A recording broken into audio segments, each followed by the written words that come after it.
हरि ओम तत्सत। नवम स्कंद श्री भागवत का। इसमें सुखदेव जी कहते हैं कि परीक्षित, भगवान के अवतार तो 24 वंदनीय हैं, लेकिन मानव चरित्र से ज़्यादा जुड़े हुए जो अवतार हैं वो 2 ही हैं। रामचंद्र 2 एक हैं, अंतर नहीं निमेश। इनके नयन गंभीर हैं और इनके चपल विशेष। राघवेंद्र के नेत्रों में गंभीरता है, कृष्ण के नेत्रों में चपलता है, यही तो दोनों में अंतर है। इसलिए परीक्षित, राम ने जीवन में जो किया वो करो। राम जी के किए हुए को करो, कृष्ण के कहे हुए को करो। मेरे राघवेंद्र के चरित्र का एक एक पहलू विचित्र है। राजा ने कहा, मुझे आप राम कथा सुनाएं। सुखदेव जी बोले, राजन, तुमने राम कथा विस्तार से ऋषियों से सुनी है, फिर भी संक्षिप्त मैं राम कथा में तुम्हें अवश्य सुनाऊंगा। तो भगवान श्री रामचंद्र ने जिस पवित्र वंश में अवतार लिया है उसे हम लोग सूर्यवंश कहते हैं। नारायण के पुत्र हैं ब्रह्मा, ब्रह्मा के पुत्र हैं मारीच, मारीची के कश्यप, कश्यप के ही पुत्र सूर्य हैं। सूर्य का नाम विवस्वान है, बल्कि सूर्य का वास्त्र के नाम विवस्वान है। सूर्यवंश उनसे ही प्रारंभ हुआ। विवस्वान के द्वारा जो पुत्र उत्पन्न हुआ उसे हम वैवस्वत मनु कहते हैं। और वैवस्वत मनु महाराज के पुत्र प्रद्युम्न हुए, जो शिवजी के आश्रम में गलती से जाने की वजह से स्त्री बन गए और अंत में उन्हें देह त्याग कर दिया। तो वैवस्वत मनु के मन में बड़ी चिंता हुई। उनके 10 पुत्र थे, उनमें उनके एक पुत्र का नाम शयति है।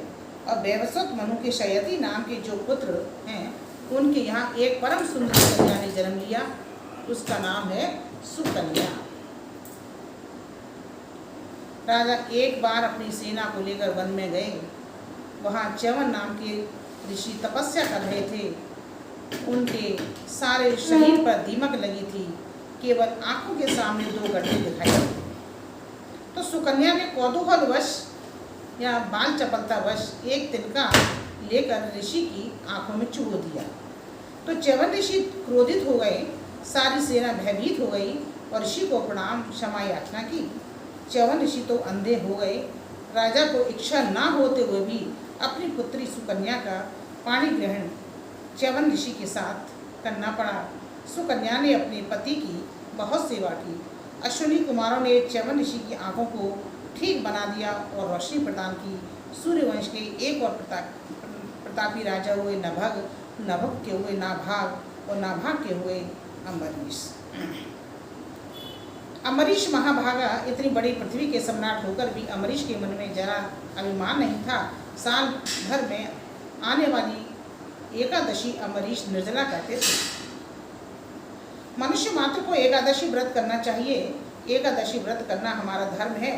धार्मिक रीति से भी एकादशी व्रत करना अनिवार्य है और शारीरिक स्वस्थता के लिए भी एकादशी अत्यंत आवश्यक है। महीने 2 महीने में एक बार पूरी फैक्ट्री जैसे मशीनों को बंद कर दिया जाता है, कल पुर्जे साफ कर दिए जाते हैं, वैसे ही हमारे शरीर में भी कितनी मशीनें हैं। 15 दिन में एक दिन भूखा रहना अवश्य चाहिए। तो अम्बरीश महाराज एकादशी व्रत करके दूसरे दिन संत को भोजन करा के उनके आदेश से फिर स्वयं भोजन लेते थे। एक बार महाराज अम्बरीश ने एकादशी व्रत कर रखा था। दूसरे दिन प्रातःकाल उनके यहाँ दुर्वासा ऋषि पधारे। अम्बरीश तो गदगद हो गए।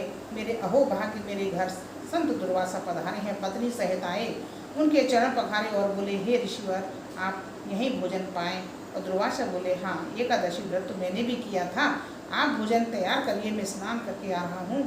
अब संत दुर्वासा जी स्नान करने गए। संध्या वंदन पूजा अर्चना में उन्हें बहुत समय लग गया। कभी कभी एकादशी व्रत के दूसरे दिन द्वादशी तिथि में ही कुछ घड़ियों के बाद त्रयोदशी प्रारंभ होती है और जो एकादशी व्रत करते हैं उन्हें द्वादशी में पारण कर लेना चाहिए। तो अम्बरीश ने विप्रों से पूछा तो पता लगा कि त्रयोदशी शुरू होने वाली है, द्वादशी में पान होना आवश्यक है। सो राजा भगवान का चरणामृत पान करने लगे, क्योंकि संत को भोजन कराए बिना भोजन तो पा नहीं सकते थे। सो चरणामृत पान करने वाले ही थे कि वहाँ दुर्वासा ऋषि आ गए और कहा, बिना हमारे आज्ञा के तुमने जल का भी पान कैसे किया? राजा ने क्षमा मांगी, लेकिन दुर्वासा जी ने क्रोध में आकर अपने सिर से एक जटा फाड़कर जमीन पर पटकी, तो उससे कृत्या नाम की एक राक्षसी पैदा हुई। अम्बरीश महाराज को मारने दौड़ी। तो इस प्रकार हमको द्वादशी में ही पारण कर लेना चाहिए।